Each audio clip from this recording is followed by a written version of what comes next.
Sebrae, Serviço Brasileiro de Apoio às Micro e Pequenas Empresas. Olá, começa agora mais um programa Destaques. E foi publicado em maio deste ano, no Diário Oficial da União, a resolução do Conselho Federal de Medicina que estabelece novas regras e parâmetros para a cirurgia bariátrica e metabólica em adultos e adolescentes. Sobre esse assunto, eu conversei com o Dr. Paulo Campelo. Ele é cirurgião bariátrico e presidente da Sociedade Brasileira de Cirurgia Bariátrica e Metabólica, capítulo Ceará. A primeira parte da conversa você assiste a partir de agora. Doutor Paulo, muito obrigada pela sua presença aqui com a gente no Destaques, para a gente falar sobre essa resolução recente do mês agora de maio, né, com relação à questão da cirurgia bariátrica. O que é que muda de fato para quem pretende, né, quem já está pensando em fazer uma cirurgia bariátrica? A gente teve mudanças que beneficiam o paciente e mudanças importantes também para os cirurgiões. Para os pacientes, a gente teve uma ampliação em relação ao índice de massa corporal, né, o IMC, relatando que não é pelo peso que se indica a cirurgia, pelo cálculo do peso dividido pela altura ao quadrado. Então, IMCs entre 30 e 35, que era de obesidade grau 1, podem agora ter indicação cirúrgica se tiverem doenças como diabetes que tem um difícil controle, doença hepática com fibrose, uma apneia do sono grave, doenças cardiovasculares também importantes. Então, esse paciente pode agora também ter indicação da cirurgia. Tá? Um outro ponto se refere à questão da idade. Então, antes a gente poderia operar a partir dos 16 anos. Atualmente, a gente tem um aumento muito grande de adolescentes com obesidade e com obesidade grave. Esse número de adolescentes ele quadriplicou nos últimos anos. Então a gente passou a oferecer também para crianças, adolescentes a partir dos 14 anos. Lógico que nesse público a gente precisa ter o consentimento dos pais, precisa ter uma avaliação também do pediatra para saber como está o crescimento ósseo, Mas adolescentes a partir de 14 anos com o IMC acima de 40, que é a obesidade grau 3, ele já poderia também fazer a cirurgia bariátrica já enquadrado na nova resolução. Em relação aos cirurgiões, a gente tinha uma preocupação porque basicamente a gente tinha duas técnicas, sleeve e bypass. São duas técnicas bem conhecidas e agora a gente passou a ter novas técnicas aprovadas. Não são técnicas mais consideradas experimentais, são técnicas que já se realizavam em outros países e que agora a gente também tem aprovação no Brasil. E quais seriam essas?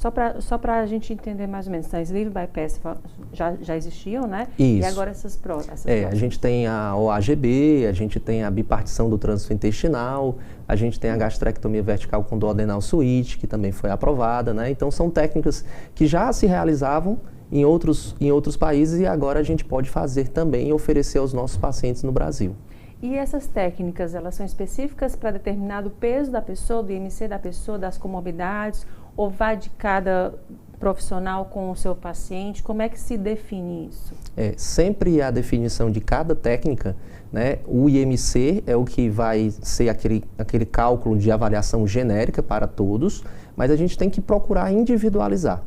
A gente sabe que a obesidade sempre vem associada com as comorbidades, com aquelas outras doenças, hipertensão, diabetes, apneia do sono, doença do refluxo, A lista é bem extensa, são em torno de umas 20 doenças. E de acordo com o perfil do paciente, sua faixa de idade, se realizou cirurgias prévias, em relação às comorbidades, a gente vai poder escolher a técnica que seja a mais adequada para tratar a obesidade dele. E a partir do momento que a pessoa decide, em que momento ela pode fazer a cirurgia bariátrica? Muito se fala, até tem um estigma, diz assim, a pessoa que faz cirurgia bariátrica, ela fracassou em todos os outros processos, Diz assim, eu estou indo ao meu último recurso. É isso mesmo, doutor? O que de fato, a gente até pode desmistificar essa questão? O primeiro ponto que a gente tem que entender é que obesidade é uma doença. Como qualquer doença, ela vai ter os seus tratamentos. Inicia-se com tratamentos clínicos e pode evoluir para o tratamento cirúrgico. Optar ou realizar o tratamento cirúrgico em nenhum momento é fracasso. É sinal de que é uma doença grave, e realmente a obesidade, é uma doença crônica e progressiva. E que os tratamentos que foram até então realizados com medicações, com tentativa de dietas, com prática de exercícios, não surtiram efeito. Então, o paciente deve e pode realizar a cirurgia bariátrica com segurança.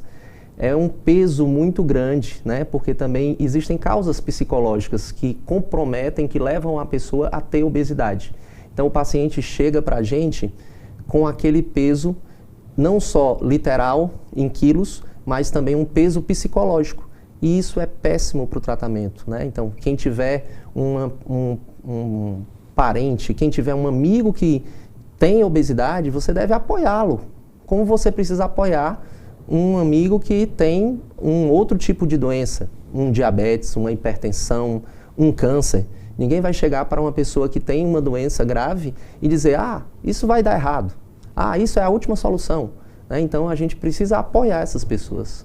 E no caso, doutor, as pessoas que chegam até o senhor, que fazem o tratamento, que fazem o processo cirúrgico, né, e fazem todo o acompanhamento, as que conseguem ter sucesso, elas tiveram esse aporte, digamos assim, multiprofissional em torno, a família é importante nesse sentido. O que faz uma pessoa ter sucesso na cirurgia bariátrica?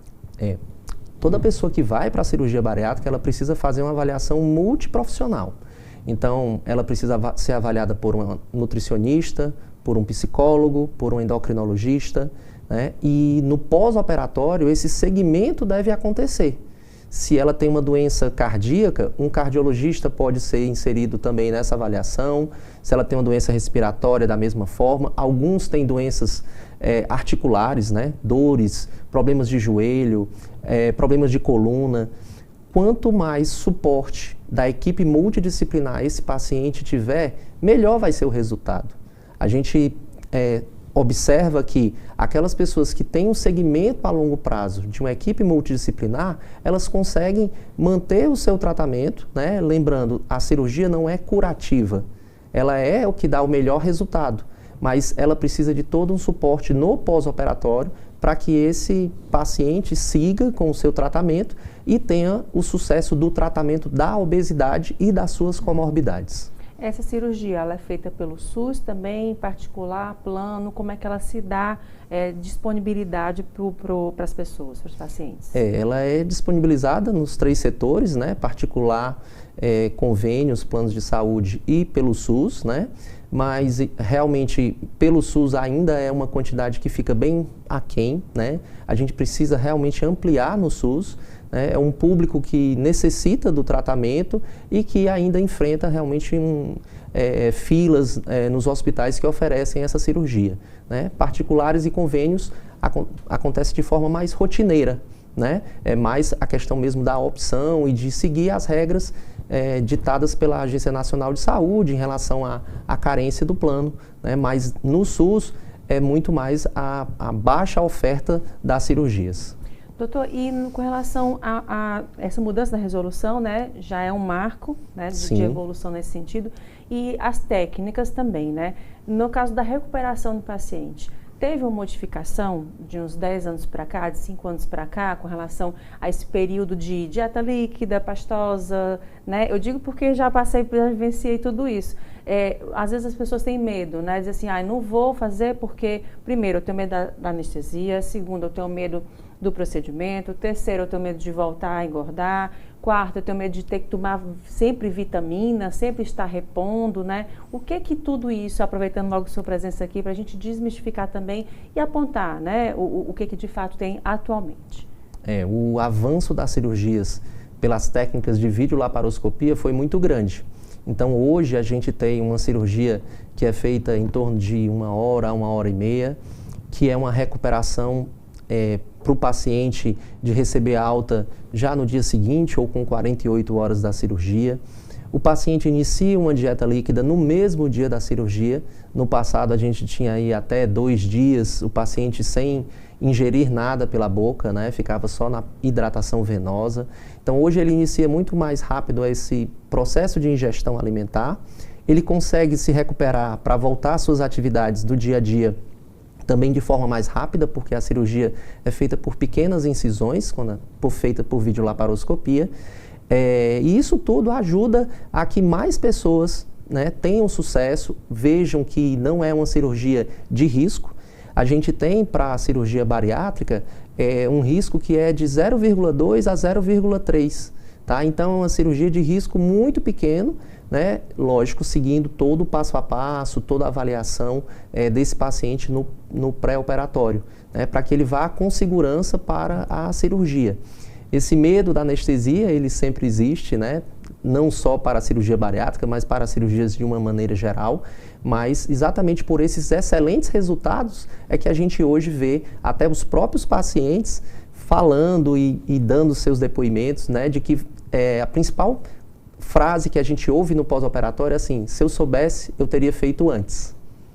É isso, é exatamente isso. E nessa questão da cirurgia, né? Quando é feito esse procedimento e a família tem um ponto importante nesse sentido de auxiliar essa pessoa na recuperação e o pensamento com relação à reeducação alimentar e aos exercícios. Eles precisam estar presentes nesse momento também? A família é muito importante, né? Quem acompanha o paciente que tem obesidade, eu sempre fico muito feliz quando eu vejo um paciente entrando com um familiar, né? Isso já demonstra que tem alguém que está ao mesmo tempo preocupado, mas que quando entende todo o processo vai apoiar, né, aquela pessoa nesse processo de mudanças, né? Então, após a realização da cirurgia, a ter aquela fase inicial da dieta líquida e depois evoluir para uma dieta normal, a gente já consegue, com 10 dias que esse paciente já esteja fazendo uma atividade física leve, né? Então, é importante nesse começo dele, né, ou nesse recomeço dele após a cirurgia, e o apoio de um familiar sempre é muito bom para o paciente, né? Ele se sente mais seguro, ele se sente apoiado, e a gente observa que nessas famílias o exemplo daquela pessoa acaba, vamos dizer assim, contaminando, né? Evoluindo para as demais pessoas da família. Então, às vezes a gente opera uma paciente mulher e o seu marido acaba perdendo peso porque se reeduca, né, em termos de alimentação também, porque passa a seguir os horários, a prática de exercícios, né, vai apoiando. Então, às vezes, os próprios familiares acabam também tendo um melhor controle do peso, da saúde, porque a pessoa que fez a bariátrica acaba sendo aquele novo exemplo, né? E essa parceria família-paciente, né, até os amigos deveria também se estender, alguns se estendem para os amigos, é muito positivo. E agora o intervalo, a gente volta já.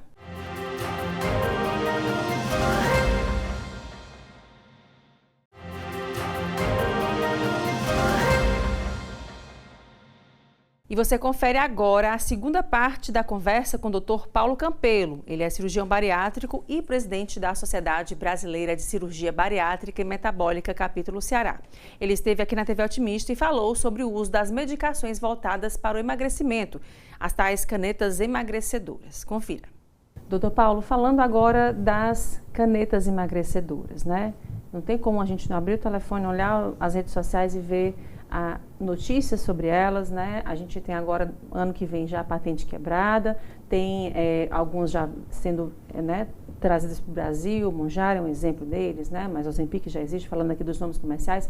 Mas queria que o senhor falasse primeiro com relação à ação dessas canetas. Realmente elas resolvem e em que momento elas são indicadas? Primeiro a gente gostaria de frisar que esse termo canetas emagrecedoras não é algo que os médicos recomendem usar, né? Então, eticamente, a gente tem medicamentos anti-obesidade. Esse deveria ser realmente o uso dessas medicações. A gente vê que está havendo um uso até recreativo das pessoas, né?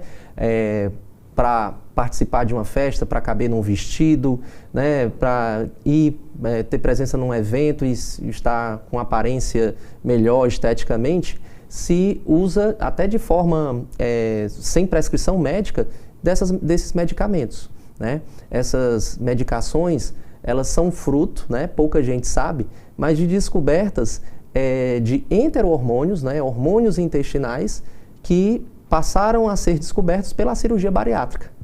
Então, a cirurgia bariátrica abriu as portas, né? Por que a cirurgia bariátrica dá tão certo? Porque a partir do momento que você faz a cirurgia bariátrica, esses enterohormônios passam a ser ativados e a pessoa passa a ter uma resposta, né, de saciedade maior, né, de fome menor, e vai havendo a perda de peso. toda vida que um paciente que fez a cirurgia bariátrica se alimenta, ele ativa esse hormônio no seu corpo. Essas canetas, elas vêm com doses, né, que você vai aplicar e, lógico, ela vai ter, como qualquer medicação, um tempo de absorção, um tempo de ação, né? E lembrando, essas canetas, elas não são vacinas, né? Elas são medicamentos de uso crônico continuado, porque a obesidade é uma doença crônica e progressiva. Então, quem precisa das canetas, pessoas com obesidade, essas medicações são muito boas, são muito bem-vindas. Tínhamos uma lacuna, né, de medicamentos de pouca efetividade, e de repente nós tínhamos as cirurgias. Então essas medicações vieram para que o paciente possa ter uma perda de peso, né, maior, né, fazendo uso da medicação.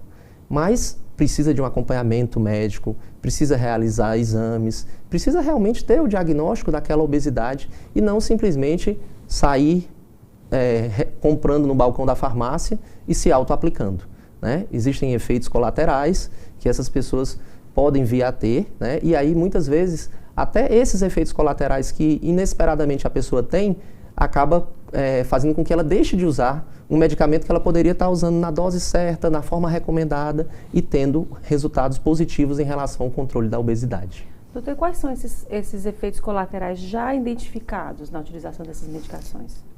Como qualquer medicação, né, a lista é bem extensa desses efeitos colaterais, né, mas pessoas que fazem uso, né, de forma sem acompanhamento, elas podem ter quadros de dor abdominal, de vômitos, de prisão de ventre, né, constipação, tá?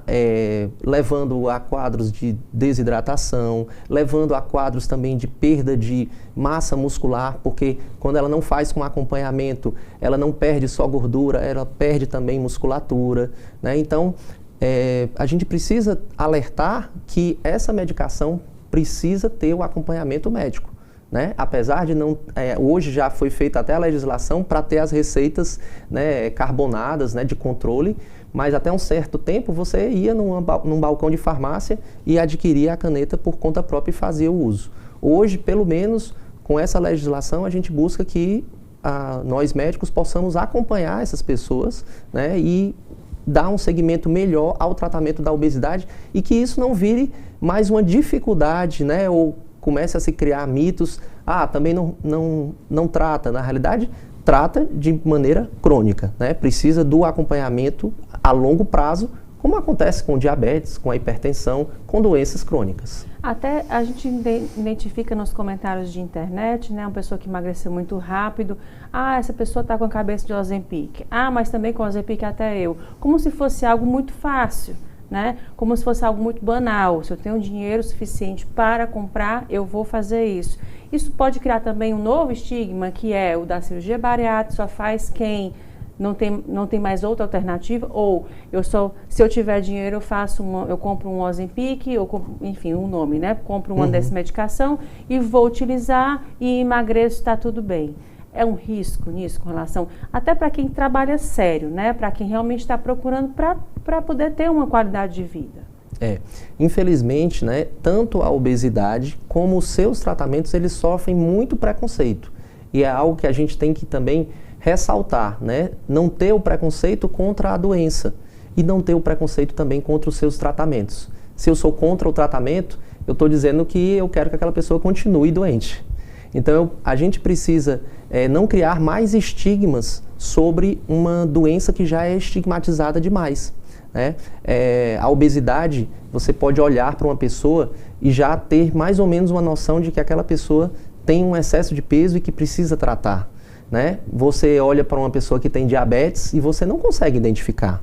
Você olha para uma pessoa que tem hipertensão, você não consegue identificar. Mas para uma pessoa que tem obesidade, qualquer lugar você vai ver, ela está acima do peso e aí já surge aquele estigma. É descuidada, é desleixada, é preguiçosa, né? E a obesidade, ela é multifatorial. Não é só por questão de exercício, não é só por questão de alimentação, né? Não é por questão de preguiça, né? Ninguém acorda e diz, hoje eu vou ter obesidade, né? A obesidade é uma doença, precisa do tratamento correto, de maneira clínica, medicamentosa, com dietas, com prática regular de exercícios e, para os casos mais graves, a gente também tem a cirurgia bariátrica como uma ferramenta para dar uma melhor saúde e qualidade de vida para essas pessoas. Doutor, e agora também falando dos jovens, né? Com essa modificação agora também que já engloba 14 anos, né?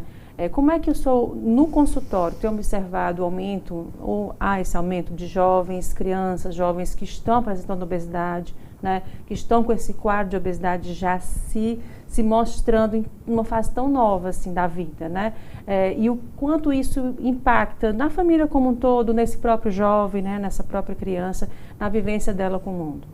A gente foi muito recente, né, essa mudança, essa regra nova, né, mas a gente sempre recebia contato, às vezes, de pais que tinham feito cirurgia, pai ou mãe, algum familiar fez. Meu filho tem um excesso de peso, doutor Paulo. Ele pode vir, ele pode fazer a consulta com o senhor, né, e a gente não tinha essa opção. A gente tinha que encaminhar realmente para um endocrinopediatra, para um pediatra, para fazer o acompanhamento. Então, a partir de 14 anos, a gente já pode ter essa oferta de tratamento, né, através da cirurgia bariátrica, né, ofertando isso, a gente vai conseguir tratar algo que no jovem marca muito, que é a parte psicológica, de socialização. Ele está num momento de aceitação, num momento de se relacionar e muitas vezes ele tem essa dificuldade, né? Tem a questão do próprio bullying por conta do peso, ele se isola mais, ele não participa das atividades, né? Então, vai ser uma opção para esses adolescentes que possam ter chegar numa idade adulta mais saudáveis, porque a gente observou já que um percentual muito alto de adolescentes que chegam na idade adulta com a obesidade, né, que na adolescência tem obesidade, na idade adulta eles vão ter uma obesidade ainda mais grave, né, e já chegam adultos mais com doenças mais graves do que se ele tratar essa obesidade de forma mais precoce. Tá, joia, doutor. Muito obrigada pela conversa mais uma vez e até uma próxima oportunidade. Obrigado pela oportunidade, foi um prazer. E agora o intervalo, a gente volta já.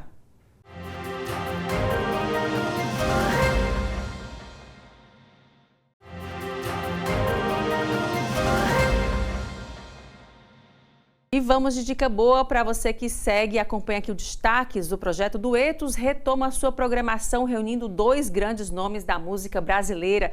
No domingo, dia 29 de junho, agora às 18 horas, o palco do Cine Teatro São Luís recebe os shows do músico Vinícius Cantuária e do cantor Dudu Santos. Os ingressos vão ser disponibilizados mediante a doação de 2 quilos de alimentos não perecíveis que poderão ser entregues e trocados no local, 2 horas antes do início do evento. Confere agora o convite que ele mesmo fez para você, o Vinícius Cantuária, para você que acompanha o Destaques.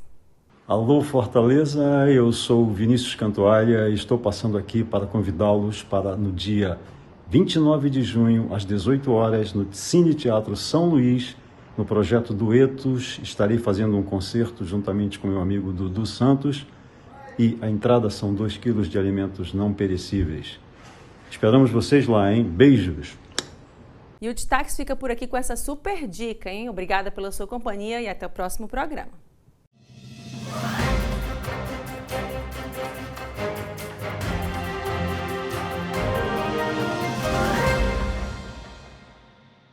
Sebrae, Serviço Brasileiro de Apoio às Micro e Pequenas Empresas.